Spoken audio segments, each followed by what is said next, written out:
Once upon a time there was a young man called Paul Fletcher. Paul's family owned a huge bakery with a big yard, and he would drive round and round in the yard for hours and hours in his gleaming new toy. It was a brand new kart.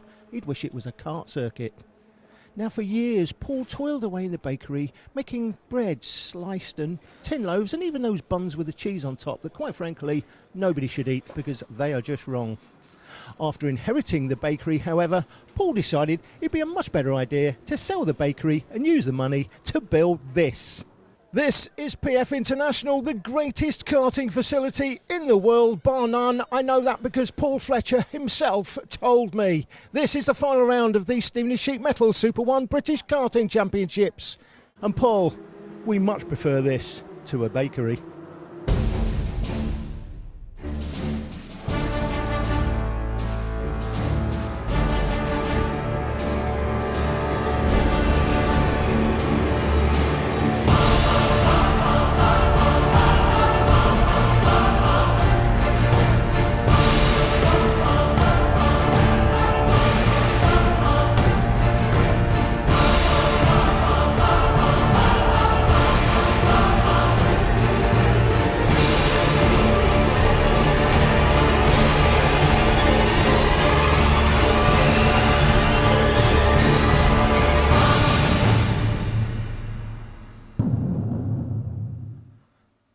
At the penultimate round, round 9 at Shellington, we saw one of the most amazing ends to a championship season in the official MSA British Championship class for seniors. It was KZ1, and if you happen to miss it, here's how the drama unfolded. Second position, but it's Sam Webster who takes the lead, Bobby and that's Game. a spin. That's Bobby Game. The virtual championship points are on your screen as the drivers cross the finish line. Those points will change as they change position. Now watch as they come across the line. Webster still leading the points, only by 3. There's 2 points difference between first and second and third and fourth. So effectively, if East Hope overtakes Webster, he goes down to 938, and East Hope will go to 939. Their skill, they've both shown their talent and ability, but this one's going to go down to the wire. Webster shuts the door beautifully there on Henry East Hope. Oh, they've hit each other! Oh! Webster's cart is broken! Webster's got a mechanical, and East Hope's clipped him trying to go past him and spun himself out. Oh my word! Oh, now what's this going to make a difference now? East Hope has to get across the line. He's got to get across the line to register. Surely this is going to be the champion. He's slowing down again. He's got to get across the line to score points. Has he done it? Yes! He has. Well, look at the points now. It's on 929 apiece. Oh my word, this is going to have to go down to count back at this rate. I don't believe it. The Webster's two championship collide. The championship drivers collide. We're into the last lap. He cannot win the championship on 922. Allen's up the inside. Oh, can he get into the back of Allen? That's Henry East Hope's championship, Jake. He's just got to overtake one of these drivers now as a consequence of that. Watch Henry East Hope's points as he grows across the line. That's not him. That's not him. The next He's kart on the track. next. Yeah, the next kart on the track is going to be Henry East Hope Watch when he crosses his points. the line. Watch Is he going his to take the points. lead of the championship here? Surely he will. Yes! Boom! East Hope has done it. He is the 2015 KZ1 champion. We've seen more drama in the Super 1 Championship in the last few years at the final rounds to fill a book, and at this final round in a few of the classes, not least the Honda Cadet class. It could also go right down to the wire with Oliver Clark and Harry Thompson just 6 points apart coming into the round, taking into account that each driver can drop their worst score from one round during the season. Now, one innovation you will see during each race in this programme is that the virtual championship points will appear on screen during the races, which actually take into account each driver's drop score as the race happens live, and as we did at round 9 for that dramatic conclusion to the KZ1 season. Earlier, I spoke to Tag Heuer's Ian Rogers about the tag timing system and how this innovation came about. Something we've been working on for the last 2 or 3 years. We just took it from the CIK, really, the whole virtual championship thing.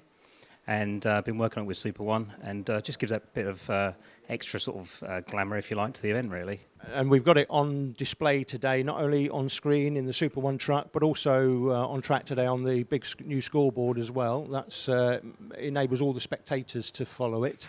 But that's a great new innovation, and obviously we're hoping to have that on screen during the racing today as well. But tell us about any other stuff you've got coming up. I know you guys like to keep everything secret. Okay, well, there's a couple of things coming up for next year, hopefully. We've done some initial tests, looking good. Some things for competitors and some things for behind the scenes to make it a little bit slicker as well. So hopefully you'll be seeing that in the next series, next year. Mark, nice to see you here at Super One today at PF International. Tell us what you're here for, first of all. We're out today just to come and support one of our young drivers in the academy, Kian Jewis, he's done a tremendous job this year so far. Pretty much wrapped up British Championship, so it's just a little bit of a supporting role, but more than anything, also looking at fresh talent, and huge amount here. And I also have to say, well impressed with the facility. I think they've done a fantastic job with the circuit here. It's certainly nice to see you here, and you're obviously, very involved in developing young talent. Money's an issue, isn't it? It's always going to be an issue in motorsport. Is that something you can help them with as well? I wish I could. I wish I could write cheques for all of them, but unfortunately that's always going to be a tough one in motorsport, and we're seeing that in Formula One, let alone in karting. But at the same time, I think talent always shines through, and if you throw enough mud at the wall, some of it will stick. And I think there's also that situation that you have to get the youngsters into knocking doors down. They've got to lean on everybody they can and try and make the best of what they've got. Sometimes people think that it's just going to fall in their lap. It doesn't happen. You've got to put the graft in, and if you've got that mentality, I think you're halfway there. The organiser in Super One this year, John Hoyle, introduced a major new initiative for rookies in the championship. If you're the top rookie in your class, you get a free season's racing next year. Basically, you don't pay any registration fees, entry fees, you don't pay for tyres, and you don't pay for fuel. It's worth a lot of money, this prize. Now, in Army Cadet, last time out, I interviewed Piers Henderson and Josh Rattican, who were third and second in the championship, respectively, in the rookie class in Army Cadet. The man leading that class in Army joins me now. It's Bray Keneally. Now, Bray, I said at the beginning of the season, I was expecting big things from you, and you've raced pretty well, but you've had a lot of ridiculous bad luck, haven't you, really? In the pre-finals, you've ended up going to the back of the grid, having to start the finals from 34th and coming through to the top 10 and so on and so forth. So are you disappointed with your season, or are you generally happy with how things have gone? I'm happy to hopefully get top 10 in this season, and my mum and dad just keep on telling me to don't make mistakes in the final and beat Pierce and Josh. Yeah, I'm sure they do. Their bank balance will be... I'm sure absolutely delighted if you can win this rookie prize. You had a little bit of a problem, I think, in the pre-final today, though. Just tell us what's happened so far. We were on the grid. My engine started, but it cut back out when I put my foot down to go out. So we kept on trying to start it, but they were about halfway down the lap, rolling up lap. So we had to go and wait on my grid without grid spot second, without warming up my tyres. So I just went back and back on the first lap. So where does that leave you in the championship, you think, the rookie championship that is, compared to Piers and Josh? Are you still out front, or have they caught you up now? I'm still out front. OK, well, how confident are you that you can take this rookie prize down? I know your mum and dad will be on pins today watching you. Yeah, really confident. I just need to beat them.